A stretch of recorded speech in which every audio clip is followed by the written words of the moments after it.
అధికార పార్టీకి సంబంధించి ప్రలోభాలతో లొంగకపోతే వాళ్ళని బెదిరించే విధంగా ఎవరైతే మళ్లీ వైఎస్ఆర్సీపీ తరఫున కంటెస్ట్ చేస్తున్నారో ఆ అభ్యర్థుల్ని బెదిరించే విధంగా కావచ్చు, అనేక విధాలుగా ఇబ్బందులు పెట్టిన పరిస్థితి మనం చూసి నిన్న తిరుపతిలో ఏదైతే తిరుపతి డిప్యూటీ మేయర్ కి సంబంధించి ఎలక్షన్స్ లో కంటెస్ట్ చేస్తున్నారో ఆ అభ్యర్థి యొక్క ఇంటిని ఏ విధంగా దుర్మార్గంగా వితౌట్ రూల్స్ పాటించకుండా అతన్ని భయపెట్టే విధంగా ఏ విధంగా జరిగిందో మీరందరికీ కూడా తెలిసిన విషయమే. వాటికి సంబంధించి ఈరోజు ఎలక్షన్ కమిషన్ కలవడం జరిగి ఒకటే వైఎస్ఆర్సీపీ పార్టీ తరఫున మేము చెప్పుకుంటున్నాం, ఏదైతే చక్కటి పారదర్శకంగా ఎలక్షన్ జరగాలి, ప్రతి ఒక్క అభ్యర్థిని కూడా ఎవరైతే కార్పొరేటర్స్ ఓటింగ్ వస్తారో వాళ్ళకి భద్రత కల్పించాలి, అదేవిధంగా ఒక ప్రత్యేక ఎన్నికల అధికారిని వేసి ఈ ఎలక్షన్స్ అంతా కూడా వాళ్ల పరిధిలో జరిపించాలి, ప్రతి ఒక్క కార్పొరేటర్ కావచ్చు ఓటేసే హక్కు ఉన్న ప్రతి వాళ్ళకి కూడా భద్రత కల్పించాలని చెప్పని ఈ యొక్క రిప్రజెంటేషన్ కూడా ఇవ్వడం జరిగింది. గతంలో చంద్రబాబు నాయుడు గారు ఆయన ఒకటే చెప్పారు, ఎవరైనా సరే మా పార్టీలో రావాలంటే రాజీనామా చేయాలని చెప్పని. మరి స్థానిక సంస్థలకి ఆ సిద్ధాంతాలు వర్తించవా?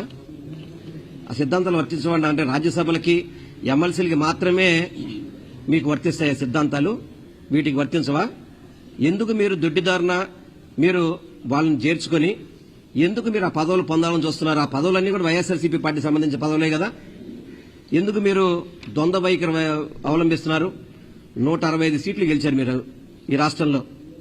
అదే చెప్తారు, దాదాపు 93%, 92% స్ట్రైకింగ్ రేట్ అని చెప్పని మీరు ప్రతి ఎన్నికలో చెప్పుకుంటున్నారు కదా. ఎందుకు మరి ఈ ప్రలోభాలు చేసి ఎందుకు చేస్తారు మీరు అన్ని కూడా? ఇవన్నీ రాష్ట్ర ప్రజలు గమనిస్తున్నారు.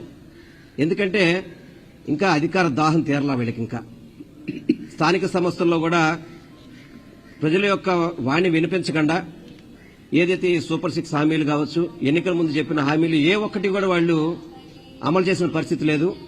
ఆ గొంతు బయటకు వినపడకుండా ఉండడానికి ప్రతి ఒక్క అవకాశాన్ని కూడా ఆయన చెప్తుంటాడు చంద్రబాబు నాయుడు, ఏదైతే ప్రతి ఒక్క అవకాశాన్ని మేము సద్వినియోగం చేసుకుంటామనేది. ఈ రోజు వివిధ పద్ధతుల ద్వారా రిజైన్ చేసిన వాళ్ళు మొత్తం కూడా వైఎస్ఆర్సీపీ పార్టీ చెందిన వ్యక్తులే. అక్కడ మెజారిటీ కూడా వైఎస్ఆర్సీపీ పార్టీకి ఉంది. అసలు ఎన్నికల్లో ఏ విధంగా మీ అభ్యర్థిని నుంచోబెడతారు? మీకు బలం లేనప్పుడు ఎందుకు మీరు ఎన్నికల్లో అభ్యర్థి నుంచోబెట్టారు? ప్రజలు తెలియదా? ఒకవేళ కార్పొరేట్లో కొంతమంది వీక్నెస్ ఉన్న వాళ్ళేమో వాళ్ళని జాయిన్ చేసుకుంటారు స్వార్థం కోసం, వాళ్ళని వివిధ రకాల ప్రలోభాలతో తీసుకెళ్తున్నారు, ప్రలోభాలకు లొంగన వాళ్ళని భయపెడుతున్నారు. ఇది అప్రజాస్వామ్యం. ప్రజాస్వామ్యాన్ని కాపాడమని, అదేవిధంగా ఎన్నికలు పారదర్శకంగా జరిపించమని చెప్పని, ప్రతి ఒక్కరికి కూడా ఓటేకి వేసే ప్రతి ఒక్కరికి కూడా భద్రత కల్పించాలని చెప్పని ఈరోజు ఈ ఎన్నికల కమిషన్ కి వైఎస్ఆర్సీపీ పార్టీ నాయకులు అప్పిరెడ్డి గారి నాయకత్వంలో ఎమ్మెల్సీ గారు, రుహుల్లా గారు ఎమ్మెల్సీ గారు, మల్లాది విష్ణు గారు, దేవినేని అవినాష్ గారు, మా మేయర్ గారు అందరం కూడా కలిసి ఈరోజు ఇక్కడ రిప్రజెంట్ చేయడం జరిగింది. తప్పకుండా ఎన్నికలు పారదర్శకంగా నడిపించాలని చెప్పని మాత్రం మా వైఎస్ఆర్సీపీ పార్టీ తరఫున మేము డిమాండ్ చేస్తున్నాం.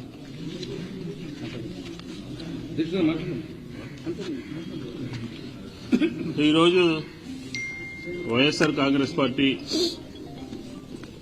బృందం అంతా కూడా కలిసి రాష్ట్ర ఎన్నికల అధికారి గారిని కలిసి ఈ రాష్ట్రంలో జరుగుతున్నటువంటి తెలుగుదేశం ప్రభుత్వం యొక్క దౌర్జన్యాలు, తెలుగుదేశం ప్రభుత్వం యొక్క ప్రలోభాలు, ఏకపక్షంగా స్థానిక సంస్థల ఎన్నికల్లో వారికి బలం లేకపోయినప్పటికీ కూడా ఈ 1922వ సంవత్సరంలో మాకు ప్రజలందరూ కూడా స్థానిక సంస్థల ఎన్నికల్లో వైఎస్ఆర్ కాంగ్రెస్ పార్టీని ఆశీర్వదించారు.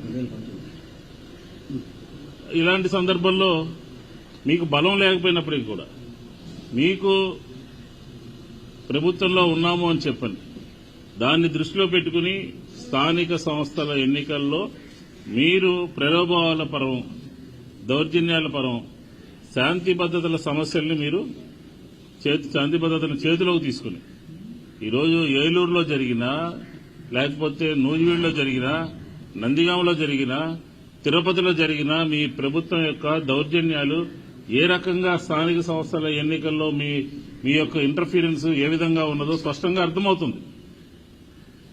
తెలంగాణ రాష్ట్రంలో శాసన మండలి ఎన్నికల్లో ప్రారంభమైనటువంటి మీ ప్రలోభాలు 2019లో అధికారంలోకి వచ్చిన వెనువెంటనే ఎమ్మెల్యేలు కొనుగోలు చేయడం, ఇప్పుడు 2024లో అధికారంలోకి వచ్చిన వెనువెంటనే ఈరోజు మీకు సంబంధం లేకపోయినప్పటికీ కూడా, మీకు మెజార్టీ లేకపోయినప్పటికీ కూడా, మీ సైకిల్ గుర్తు మీద మీకు స్థానిక సంస్థల లోకల్ బాడీస్ లో మీకు మెజార్టీ లేకపోయినప్పటికీ కూడా ప్రలోభాలకు గురి చేసి, దౌర్జన్యాలు చేసి, ఒత్తిడి చేసి, భద్రత లేకుండా దౌర్జన్యం చేస్తూ ఎన్నికల్లో గెలవాలని చెప్పని ఏదైతే మీ ఆలోచన చేస్తున్నారో, మీ యొక్క దుష్ట ఆలోచనలన్నింటినీ కూడా ఈరోజు ఎన్నికల కమిషన్ దృష్టికి తీసుకెళ్లాం.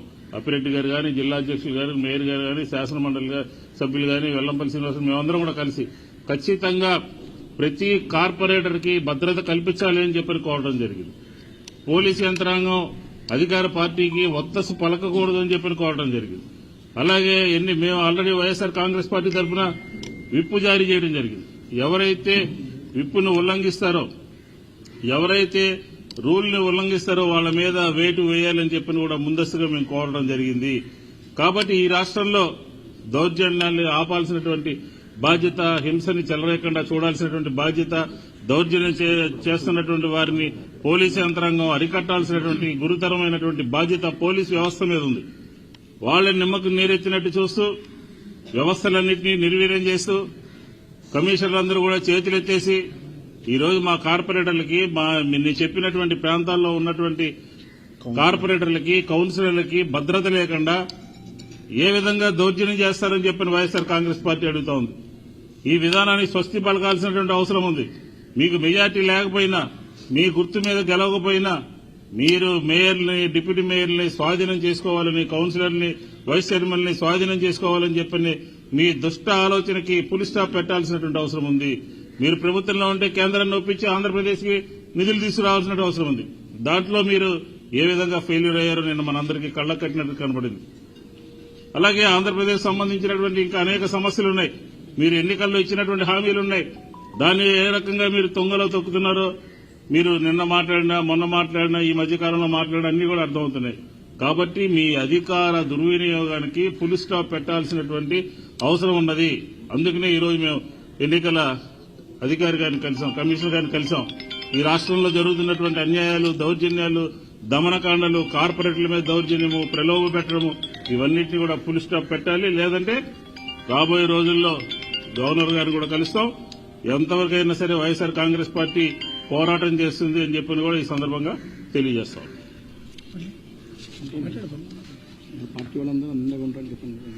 ఈరోజు వైఎస్ఆర్ కాంగ్రెస్ పార్టీ ఆధ్వర్యంలో పెద్దలో ఎమ్మెల్సీ అప్పిరెడ్డి గారు ఒక నాయకత్వంలో, పీఏసీ మెంబర్ వెల్లంపల్లి శ్రీనివాసరావు గారు, అదేవిధంగా మాజీ శాసనసభ్యులు మల్లారి విష్ణు గారు, సోదరులు ఎమ్మెల్సీ రుహుల్లా గారు, మా మేయర్ గారు రాయన భాగ్యలక్ష్మి గారు, మీ అందరం గారు కలిసి ఈరోజు ఆంధ్రప్రదేశ్ ఎన్నికల అధికారిని కలిసి ఏదైతే రాష్ట్రంలో స్థానిక సంస్థల్లో దాదాపుగా 2021లో 98% ఈరోజు ఈ రాష్ట్రంలో కౌన్సిలర్లు కానివ్వండి, కార్పొరేటర్లు కానివ్వండి, జెడ్పీటీసీలు, ఎంపీటీసీలు వైఎస్ఆర్ కాంగ్రెస్ పార్టీ తరఫున నేను గెలుచడం జరిగింది. కూటమి ప్రభుత్వం అధికారంలోకి వచ్చిన తర్వాత వైఎస్ఆర్ కాంగ్రెస్ పార్టీకి సంబంధించిన కౌన్సిలర్ని, కార్పొరేటర్లని ఇబ్బంది పెట్టి ఆర్థికంగా లేకపోతే వాళ్ళ మీద దాడులు చేసి వాళ్ళ పార్టీలోకి తీసుకొచ్చి వాళ్ళేదో పరిపాలన చేయాలని చెప్పిన ఒక దురుద్దేశంతో ఈరోజు కూటమి ప్రభుత్వం వ్యవహరిస్తోంది. మరి ముఖ్యంగా ఎన్టీఆర్ జిల్లాలో నిన్నగాక మొన్న నందిగామ నియోజకవర్గంలో అనేక మంది కౌన్సిలర్ని పార్టీ మార్పించి ఎవరైతే మేము మారమో, మేము జగన్మోహన్ రెడ్డి గారు నాయకత్వంలో పనిచేస్తామంటే రాత్రికి రాత్రి వాళ్ళ ఇళ్ల మీద జేసీబీలు తీసుకొచ్చి గోడలు పగలగొట్టింది ఈరోజు కూటమి ప్రభుత్వం. ఇవన్నీ గారు ఎన్నికల అధికారిగా దృష్టిలో పెడతాం జరిగింది. తప్పకుండా ఈ ఎన్నికలకి రాష్ట్రంలో ఒక ప్రత్యేకమైన అధికారి, పార్టీలతో సంబంధం లేకుండా, ఏ పార్టీలకి అనుకూలంగా ఉండకుండా నిజాయితీ కలిగిన ఒక ఎన్నికల అధికారిని ఈరోజు నియమించమని చెప్పని అధికారిని గారు కోరటం జరిగింది. తప్పకుండా వైఎస్ఆర్ కాంగ్రెస్ పార్టీ తరఫున ఈ రాష్ట్రంలో ఉన్న కార్పొరేటర్లకి, కౌన్సిలర్కి ఎక్కడైతే ఎన్నికలు జరుగుతున్నాయో వాళ్ళందరూ గారు మేము కోరుకునేది ఒకటే, జగన్మోహన్ రెడ్డి గారు ఒక నాయకత్వంలో మళ్లీ మనందరం గారు రాబోయే రోజుల్లో ముఖ్యమంత్రి అవటం ఖాయం. తప్పకుండా మనందరం గారు గట్టిగా బలోపేతంగా ముందుకెళ్లాలని సందర్భం చెప్తూ సెలవు తీసుకుంటున్నాం.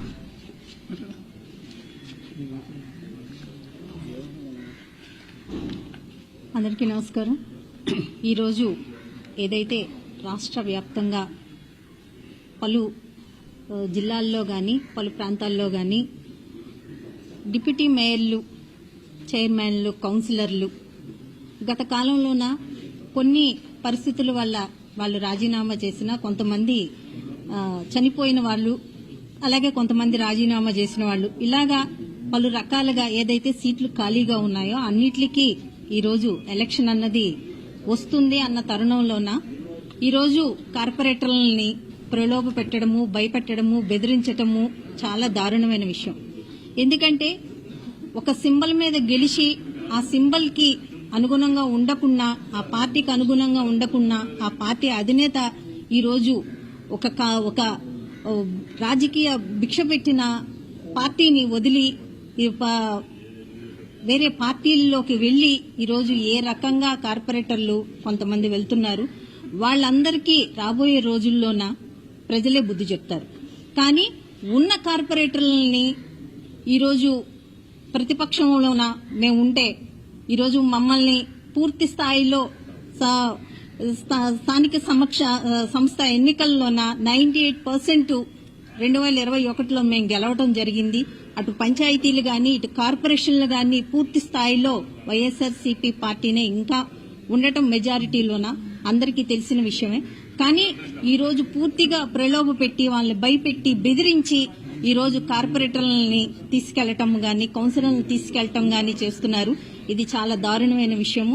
ఈ రోజు ఎలక్షన్ కమిషన్ ద్వారా ఎలక్షన్ కమిషనర్ కి తెలియచేయడానికి మా ఎమ్మెల్సీ గారు పెద్దలు అప్పిరెడ్డి గారు, అలాగే జిల్లా అధ్యక్షులు మా అవినాష్ గారు, అలాగే వెల్లంపల్లి గారు, విష్ణు గారు, ఎమ్మెల్సీ రాహుల్లా గారు అందరం మా పార్టీ నాయకులు పెద్దలు అందరం కలిసి ఈ రోజు ఇక్కడికి వచ్చి ఎలక్షన్ కమిషనర్ గారికి తెలియచేయడం జరిగింది. పూర్తి స్థాయిలో మా కార్పొరేటర్లందరికీ భద్రత కల్పించాలి, ఎలక్షన్లు సవ్యంగా జరగాలి, జరిగి మళ్లీ ఏదైతే ఇంకొక సంవత్సర కాలం మాత్రమే ఉంది ఆ సంవత్సర కాలంని ఏ సింబల్ మీదైతే మనం గెలిచామో ఆ సింబల్ కి ఆ పార్టీకి మనం బద్దులుగా ఉండాలి అని ఒక మేయర్ గా నేను తెలియజేస్తున్నాను.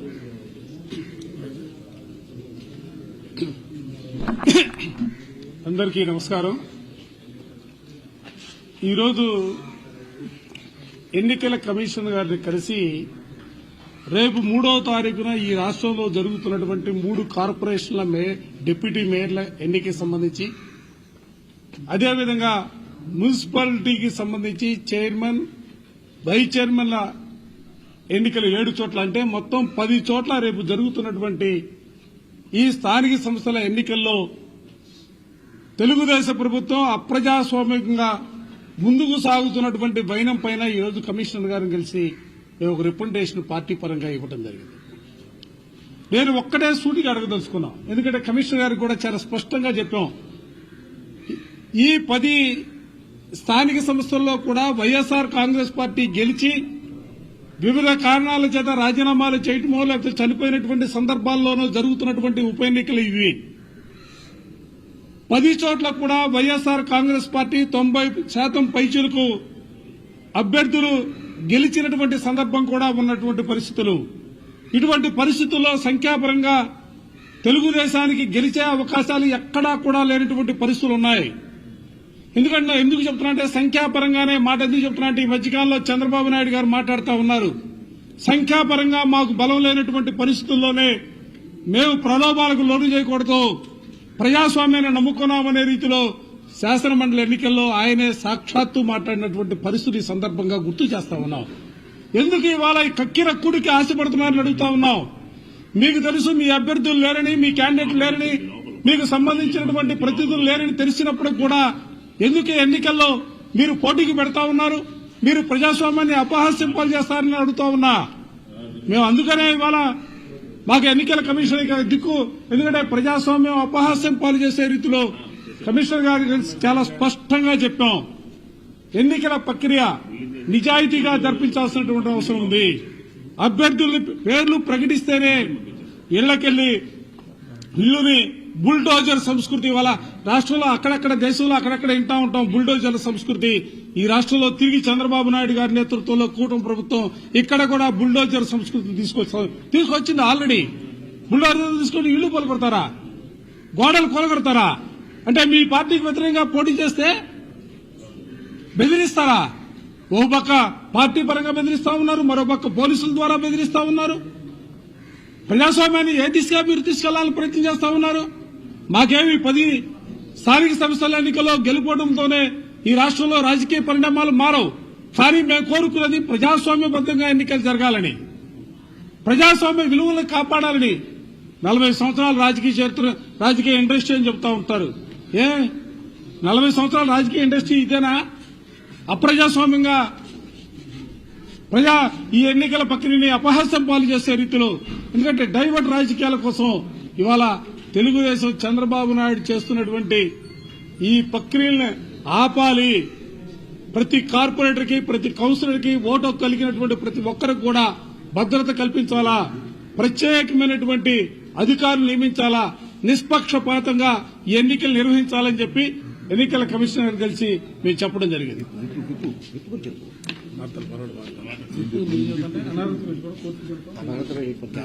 ఓకే, ఈరోజు వైఎస్ఆర్ కాంగ్రెస్ పార్టీకి సంబంధించినటువంటి ఒక ప్రతినిధి బృందం స్టేట్ ఎలక్షన్ కమిషన్ గారిని కలిసి ఒక రిప్రజెంటేషన్ ఇవ్వడం జరిగింది. దీనికి ప్రధానమైన కారణం ఏమిటంటే నిన్న తిరుపతిలో డిప్యూటీ మేయర్ ఎన్నిక సందర్భంగా జరిగినటువంటి అక్రమాల గురించి ఎలక్షన్ కమిషన్ గారికి వివరించేందుకు మేమందరం రావటం జరిగింది. 3వ తారీఖున తిరుపతిలో డిప్యూటీ మేయర్ ఎన్నిక జరగనున్నది. దానికి సంబంధించి శేఖర్ రెడ్డి అనే వ్యక్తిని ఒక కార్పొరేటర్ని మేము డిప్యూటీ మేయర్ అభ్యర్థిగా ప్రకటించడం జరిగింది. ఇంకా నామినేషన్ కూడా వేయలే. ప్రకటించగానే ఆయన మీద తీవ్రమైన ఒత్తిడి తీసుకొచ్చారు. ఆయన పార్ట్నర్గా ఉండి ఒక బిల్డింగ్ కడుతుంటే ఆ బిల్డింగ్ ను కూల్చివేసేశారు, భయభ్రాంతులకు గురి చేశారు. లీగల్ గా, చట్ట ప్రకారంగా ఏదైనా ఒక భవంతిని కూల్చాలి అంటే దానికి లీగల్ నోటీస్ ఇవ్వాలి. కానీ ఏ విధమైన నోటీసు లేకోకుండా దారుణంగా, దుర్మార్గంగా పోలీస్ బందోబస్తును పెట్టుకుని ఆ బిల్డింగ్ ని కూల్చివేసి నువ్వు డిప్యూటీ మేయర్గా పోటీ చేయడానికి వీల్లేదని, ఇంకెవరైనా ఉంటే వారిని కూడా ఈ విధంగానే చేస్తామనేటువంటి మాట మాట్లాడుతున్నారు. శిరీష్ గారు ఎవరైతే చైర్పర్సన్ గా ఉన్నారో, మేయర్ గా ఉన్నారో, ఆమె కూడా వెళ్లి అడ్డుకోవడానికి ప్రయత్నం చేసింది. ఆమెను కూడా లెక్క చేయకోకుండా ఈ రకమైనటువంటి దారుణానికి పాల్పడుతున్నారు. నేను ఇక్కడ చెప్పదలుచుకున్నది ఏమిటంటే, చంద్రబాబు నాయుడు గారు రాజ్యసభ సభ్యుల్ని, మెంబర్ ఆఫ్ లెజిస్లేటివ్ కౌన్సిల్ని ఎవరైనా పార్టీలో చేరతామంటే ఆయన ఏం చెప్తున్నాడంటే బహిరంగంగా రాజీనామా చేసి రండి, మేము చేర్చుకోం, రాజీనామా చేసి వస్తేనే మేము చేర్చుకుంటాం అనేటువంటి మాట చాలా సందర్భాల్లో మాట్లాడారు. అదేవిధంగా మా దగ్గర నుంచి వెళ్లిపోయినటువంటి రాజ్యసభ సభ్యుల్ని రాజీనామా చేయించి కొత్త వారికి ఇచ్చారు. మళ్ళా బీరా మస్తాన్ రావు గారు లాంటి వారిని మళ్ళా తిరిగి ఎన్నుకున్నారు. మేము వారికి చెప్తున్నాం, కార్పొరేటర్ల విషయంలో మీకు అది వర్తించదా? ఇదన్నా ఉంటే మా పార్టీ నుంచి ఎవరైనా లాక్కోదలుచుకుంటే రాజీనామా చేయించి మీరు పోటీ పెట్టుకోండి, అంతే తప్ప మా పార్టీ తరపున గెలిచిన వారు, మా ఫ్యాను గుర్తు మీద గెలిచిన వారు, వాళ్ళందరినీ ప్రలోభాలకి, దౌర్జన్యాలకి పాల్పడి మీరు వాళ్ళని లాక్కునేటటువంటి ప్రయత్నం చేస్తున్నారు. ఇది చాలా దుర్మార్గమైనటువంటి విషయం. ఏదైతే నిన్న బిల్డింగ్ కూల్చారో శేఖర్ రెడ్డికి సంబంధించి, దాని మీద అవసరమైతే సుప్రీంకోర్టు కూడా వెళ్లి వారి మీద యాక్షన్ తీసుకుంటామని. రెండో అంశం ఏంటంటే, ఎవరైతే మా పార్టీలో గెలిచి అవతల పార్టీలోకి వెళ్లేటటువంటి ప్రయత్నం చేస్తున్నారో, ఒకళ్ళిద్దరు ఎవరైనా అలా చేసినా కూడా వారి మీద విప్ ఇష్యూ చేసి వారి మీద డిస్క్వాలిఫికేషన్ కావాల్సినటువంటి పరిస్థితులు కూడా తీసుకొస్తామని, దాని మీద అవసరమైతే న్యాయస్థానాలను ఆశ్రయిస్తామని కూడా ఈ సందర్భంగా చెప్పదలుచుకున్నాం. ఎవరైతే అక్కడ కలెక్టర్ గాని, కమిషనర్ గాని ఎవరైతే ఉన్నారో వారు ఆల్రెడీ తెలుగుదేశం గుప్పెట్లోకి వెళ్లిపోయి ఈ ఎన్నికలను వన్ సైడెడ్ గా చేసుకోవాలనేటువంటి ప్రయత్నం చేస్తున్నారు. కాబట్టి వారిని విధుల నుంచి తప్పించి సిన్సియర్ గా ఉండేటటువంటి అధికారులను వేయవలసిందిగా కూడా మేము ఎలక్షన్ కమిషన్ వారిని కోరటం జరిగింది. వారి యాక్షన్ మేరకు ఏం చేస్తారని ఎదురు చూస్తున్నాం. న్యాయం జరుగుతుందని భావిస్తున్నాం. ఇంకొక విషయం కూడా ఇక్కడ ప్రస్తావన చేయాలి, దీనికి సంబంధం లేకపోయినా ఈ రోజు తెల్లవారుజామున 3 గంటలకి కిర్లంపూడిలో ముద్రగడ పద్మనాభం గారి ఇంటి మీద దాడి జరిగింది. ఒక గుర్తు తెలియని వ్యక్తి, అప్పటికి గుర్తు తెలియని వ్యక్తి ఒక ట్రాక్టర్ తీసుకొచ్చి ముద్రగడ పద్మనాభం గారి ఇంటి గేటుని గుద్ది ప్రాంగణంలోకి ప్రవేశించి పోర్టికోలో ఉన్న కారుని ఈ ట్రాక్టర్తో గుద్దించి డ్యామేజ్ చేశారు. దాంతోపాటు అక్కడ రౌండ్లు వేసి ముద్రగడ పద్మనాభం గారి ఫ్లెక్సీలు, జగన్మోహన్ రెడ్డి గారి ఫ్లెక్సీలు, వారి అబ్బాయి గిరి ఫ్లెక్సీలు కూడా చించేసి ఒక అరాచకమైనటువంటి పరిస్థితిని సృష్టించారు. అతను ఎవరు ఏమిటి అని వెళ్లి అడిగితే నేను పిఠాపురం ఎమ్మెల్యే గారి తాలూకా అని మాట్లాడుతూ ఉన్నాడు. నిజంగానే ఎంక్వైరీ చేస్తే పోలీసులు వచ్చారు, పోలీసులు పట్టించారు. అక్కడ ఆ ఆవేశంలో 4 దెబ్బలు కూడా వేశారు అతన్ని, పోలీసులు పట్టించి చేశారు. నేను ఈ సందర్భంగా చెప్పదలుచుకుంది ఏంటంటే, పిఠాపురం ఎమ్మెల్యే గారికి మీ ద్వారా విజ్ఞప్తి చేస్తున్నాయ్యా, ఆయన జనసేన కార్యకర్త అని తేల్చారు. ఆయన కూడా నేను పిఠాపురం ఎమ్మెల్యే గారి తాలూకా అని చెబుతున్నారు. ఇలాంటి దౌర్జన్యాలను మీరు ప్రోత్సహించడం సమంజసం కాదు. కాబట్టి తక్షణమే పిఠాపురం ఎమ్మెల్యే గారు, డిప్యూటీ సీఎం గారు, జనసేన అధ్యక్షులు తక్షణమే దీని మీద స్పందించాలా. మీకు ముద్రగడ పద్మనాభం గారు అంటే గిట్టకపోవచ్చు, ముద్రగడ పద్మనాభం గారు వైసీపీకి ప్రచారం చేయొచ్చు, మీకు వ్యతిరేకం చేయొచ్చు. అయితే ఇలా జనసేనకు సంబంధించినటువంటి వ్యక్తులు ఇంటి మీద దాడి చేయటాన్ని మీరు ఖండించకపోతే ఈ ప్రజాస్వామ్యంలో మీరు దౌర్జన్యాలను ప్రోత్సహించేటటువంటి వ్యక్తిగా ముద్రపడేటువంటి అవకాశం ఉంది. తక్షణమే డిప్యూటీ సీఎం గారు, జనసేన అధ్యక్షులు దీని మీద నోరు విప్పి చెప్పవలసినటువంటి అవసరం ఉందని ఈ సందర్భంగా నేను చెప్పదలుచుకున్నాను. ఇలాంటి సంఘటనలను ప్రజాస్వామ్యంలో అందరూ ఖండించాలి. నివాసాల మీదకి వెళ్లి దాడులు చేసేటటువంటి పరిస్థితి ఇవాళ మీరు కల్పిస్తున్నారు. దీనికి కూటమి ప్రభుత్వం బాధ్యత వహించవలసిన అవసరం ఉంటుందని, ఎవరైతే దాడికి పాల్పడ్డారో వారి మీద పోలీసు వారు కఠినమైన చర్యలు తీసుకోవాల్సిందిగా కూడా ఈ నూతనంగా వచ్చినటువంటి డీజీపీ గారికి కూడా నేను మీ ద్వారా విజ్ఞప్తి చేస్తున్నాను.